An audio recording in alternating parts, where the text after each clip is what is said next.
Hey guys, in this video we're going to be taking a look at the Youbi XV-130. It's a 130 size microquad, and it reminds me a lot of the Atom V2, which is a 122 size microquad.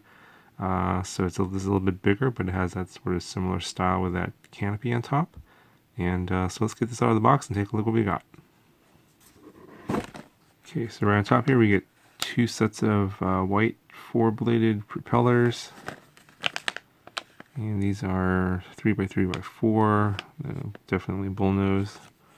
Very big paddles here.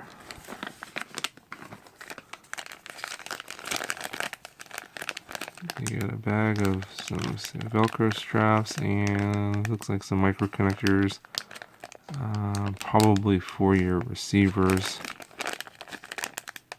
And you get a bendable whip antenna, small one here, and that one looks like it's SMA.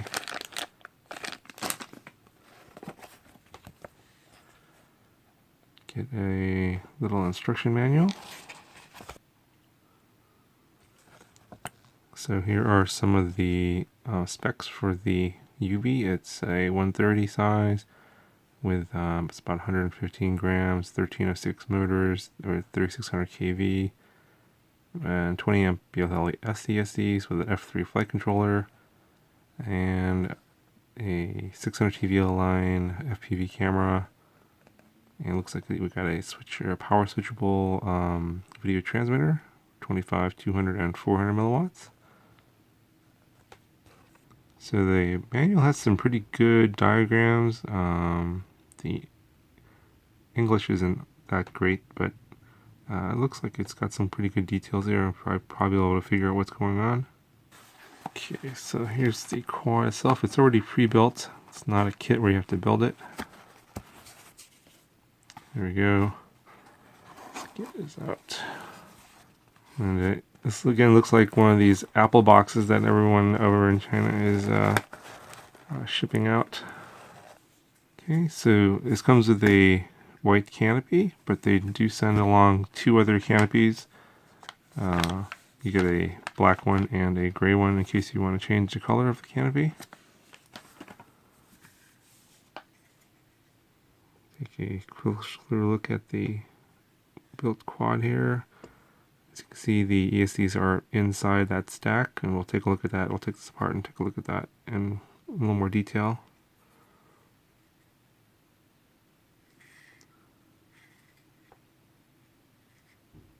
So it does come with an XD30 connector. So if you guys are running only XD60 connectors on your small batteries, then you're going to need to make an adapter. And what I'm going to do is I have an XD30 connector here that I actually cut off of a battery, and I'm going to make my own little adapter here, XD30 to XD60, so I can use my normal XD60 batteries.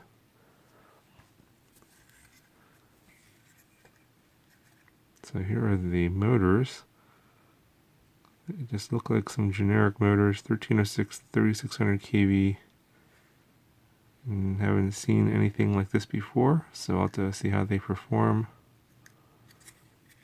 And yeah, clockwise, counterclockwise setup as usual. So look at the bottom, and yeah, this is pretty nice. All the screws are recessed, so it's nice and flat. You can see that right there. That's pretty different. I'm wondering how well these screws are going to hold that motor in, because I'm sure that carbon's been cut into to make this flat. So I'm kind of curious how much carbon is there to actually hold that motor on. Here I got some screws holding on the flight controller stack and the ESCs and PDB. That's also flush, and same with the camera holder up here in the front. So this carbon looks like it's about, I'm guessing about 2 millimeters. Yeah, it's about 2 millimeters, that's what I thought. So it's a pretty small craft. Probably gonna be fine in crashes as long as you don't hit it into concrete.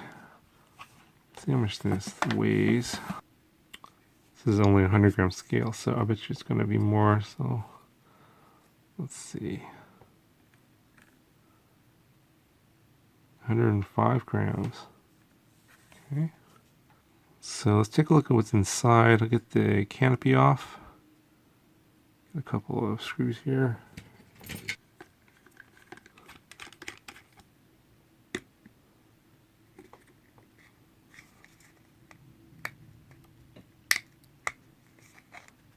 Okay, this canopy is not that easy to get off. The VTX and the camera kind of get in the way, but I got it off. It's pretty thin material, so it'll be interesting how well or how durable this will be in terms of holding up in a crash. But as I said, they do send you a couple of different spares, so which is going to be good. Alright, so here is the inside, the guts, and we've got a, looks like another Pico camera. This is the Banggood camera here, and that looks like a 90 degree or maybe 100 degree field of view lens. And yeah, so we definitely know what to expect from the performance for this. It's a CMOS, and a lot of the micros that on my channel have this camera, so it's pretty much a known quantity. Something I'm noticing here is that the little micro camera is hot glued into this little plastic mount here, and the angle is fixed. It's not adjustable. Yeah, so it looks like it's about, I would say roughly 25 degrees to 30 degrees, somewhere in that range. So hopefully that'll be enough to give you enough up tilt to fly as fast as you'd like. It may or may not be enough. It really depends on the field of view of the video that comes out of the camera. So I'll have to, when I hook it up, I'll make comments on whether or not this angle is sufficient or is not. We've got a stack here. Looks like this is a flight controller and a video transmitter combo on the top board. See a couple of UART connectors there. That's a regulator. That's a VTX channel indicator there, and you got your SMA connector there. Yeah, apparently this is the button for changing your channels. So yeah, it's unfortunate that on the inside, if you want to change your channels, you got to unscrew the canopy, take it off, and change your channels. It doesn't look like, yeah, it doesn't look like there's a hole or something here that you could access that button. Maybe you could drill a little hole here so you can stick your screwdriver inside to access the button, so you have to take this off. So that's a bit of a downer there. But I don't usually change my channel too often, so it's not that bad. The bottom is going to be your 4-in-1 ESC, so you can see the motor wires are running in here and soldering onto there, and that's going to be your ESCs and PDB combo, and that's where your XD30 connector is connected to. And yeah, it looks like they've got this low profile theme going on here with this carbon frame.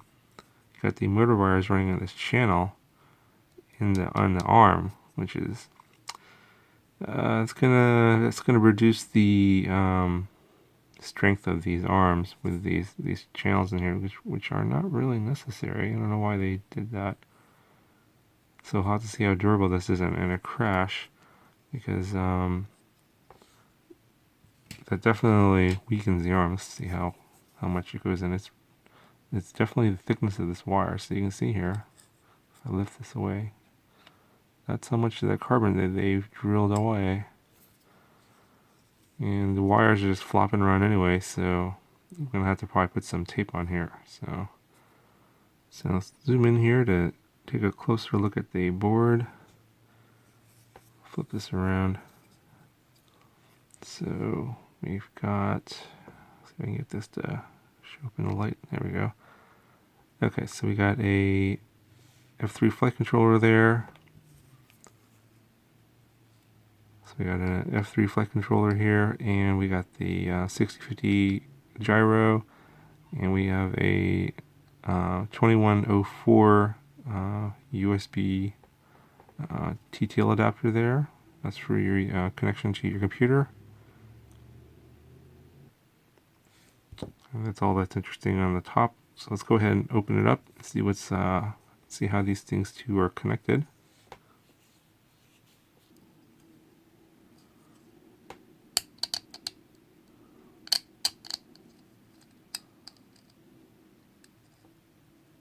Okay, so here is the underside of the flight controller, and here you can see the video transmitter, and you got some additional pads here for your LED strip, for your buzzer, and have some, it's labeled here as to what some of these are. Like here's this is UART1, that's UART2.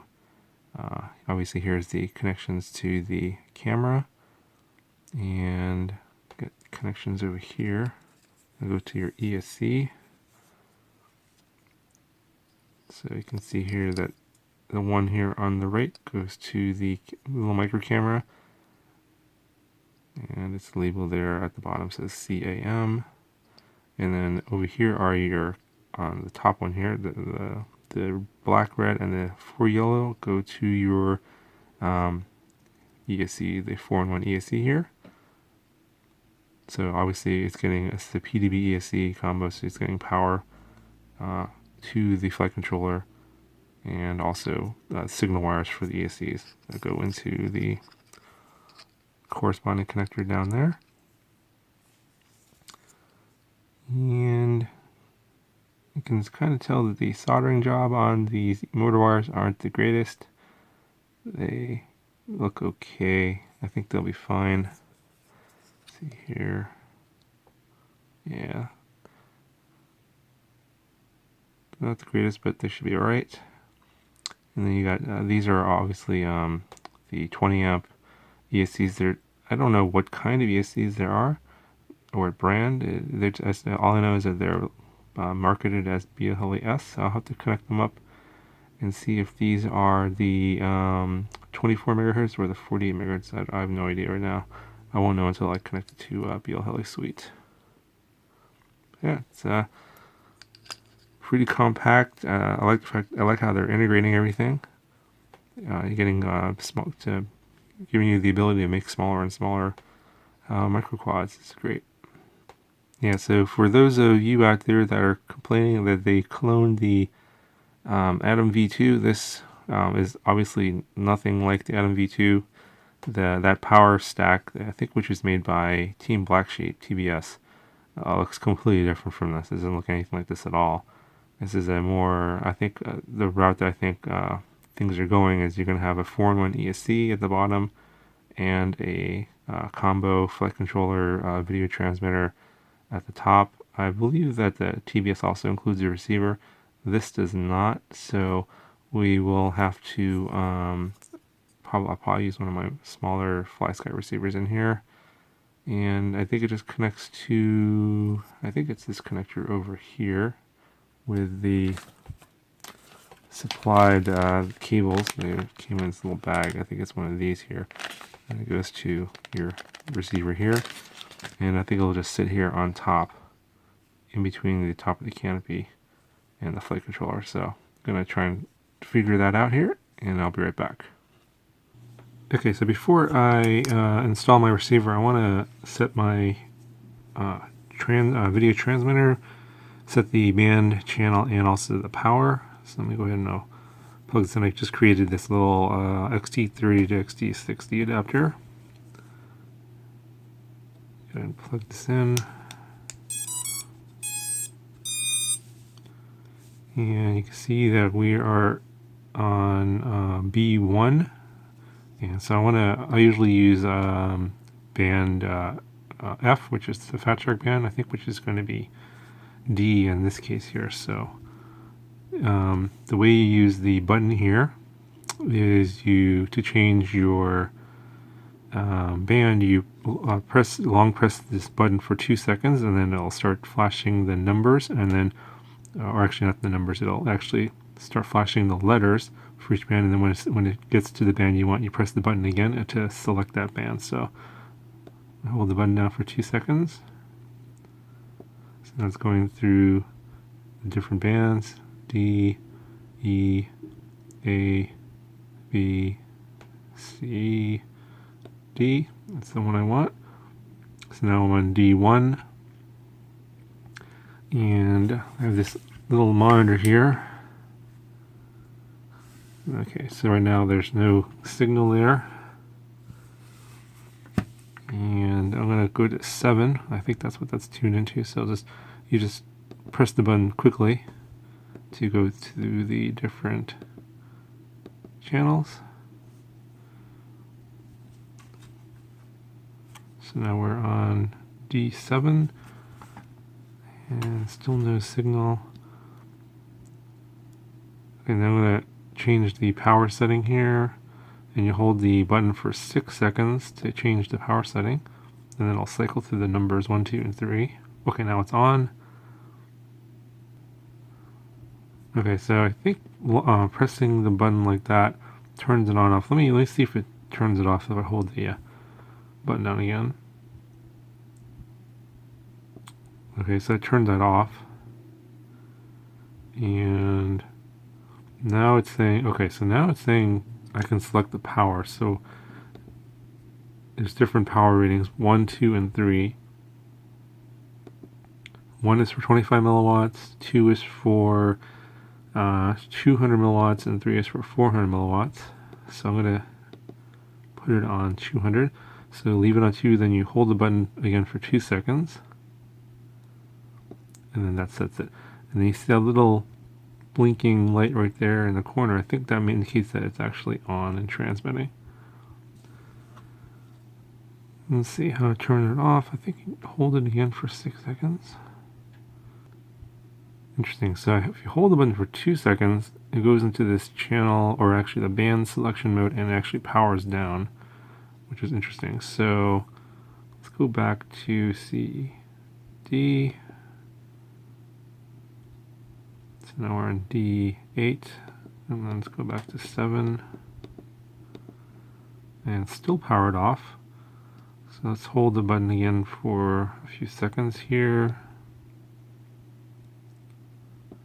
And then, yeah, so it looks like it's interesting. The instructions are a little bit confusing because I thought it was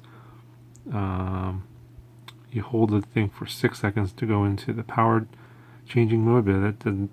It seems like that if you hold it for more than 3 seconds, it goes into this on-off switch mode. So I'll hold it again for 3 seconds, and it should power off. Yeah, it's actually, you hold it for 2 seconds, and it goes into the band changing mode and powers on and off. And then once you select your band, so I selected D, let's go back to 7, and then if I hold the D again for 2 seconds, it'll actually turn the transmitter on. Interesting. Okay.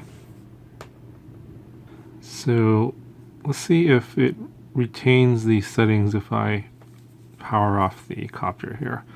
Let's turn this off, unplug, and then we'll plug it in again. And it looks like all of the settings have been retained, and I'm getting video. One thing that I did notice out of the box is that the lens was out of focus. You can see there. The focus chart's blurry. So let me adjust that here.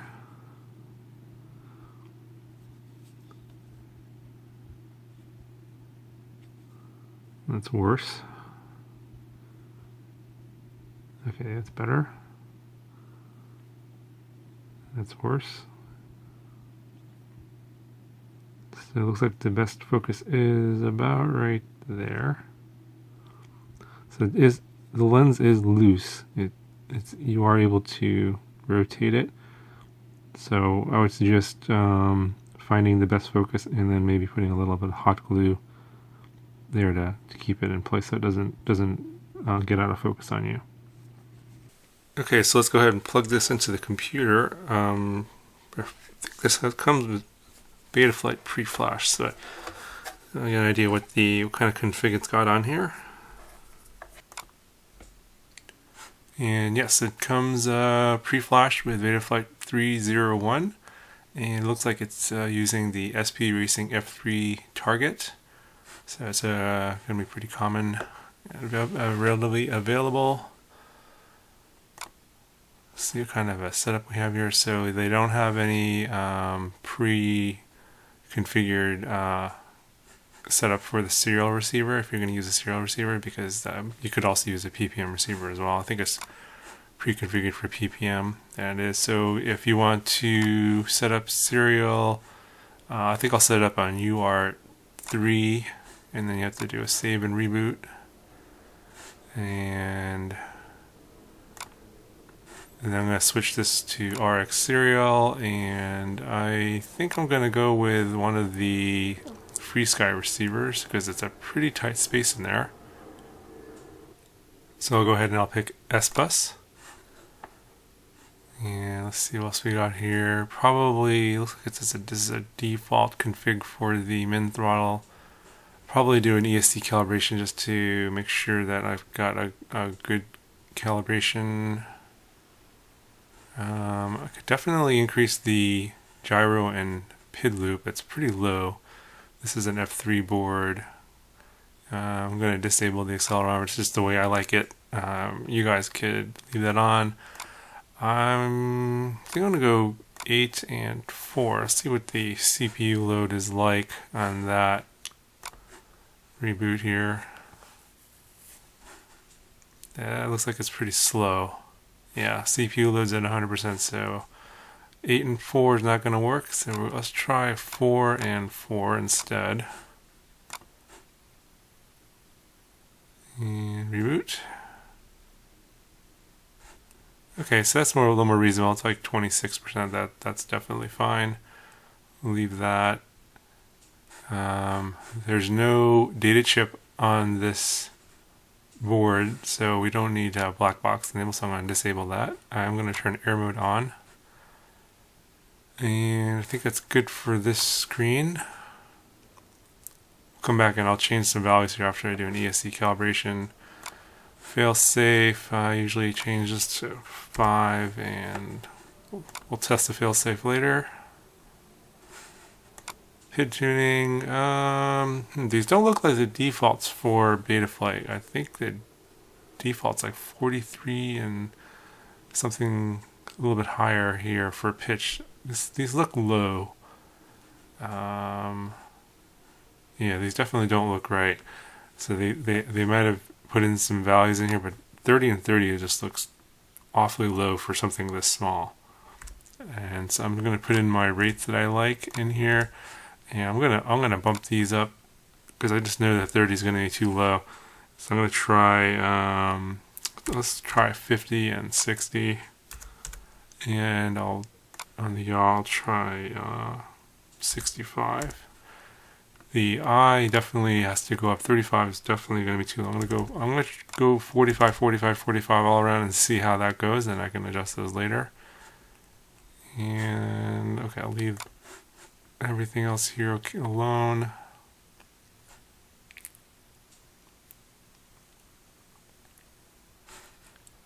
We haven't hooked up our receiver yet, so nothing here, but I'm going to do that in a little bit. I'll put my typical, I'll put in 5 for the RC deadband.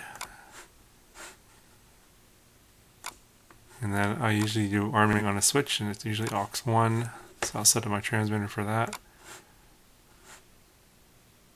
And that ought to do it. Actually, I'm going to go to the motors tab here, and I'm going to do an ESC calibration.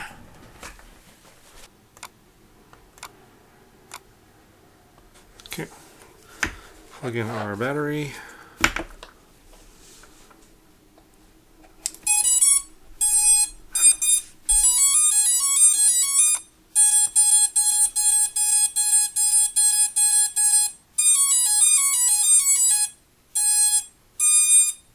Okay, so these are supposedly BLHeli ESCs, so it should be able to do multi-shot, but I'm going to fly it on one shot initially and then see how that is and see if multi-shot's really necessary or not. It may not make much difference for something this small. I'm going to, now that I've calibrated the ESCs, I'm going to see what the min throttle is going to be, where the motors spin up. So they're already starting to spin. It's very smooth. So they're all spinning now at about 1021, and I just dropped it on 1020, and they're all spinning, and yeah, it's very smooth looking. So I'm gonna set the min throttle to 1030. Yeah, and just check that they're all spinning in the correct direction, and they are. Okay, so then now we can click that off and go to our config, and I'm going to change that to 1030.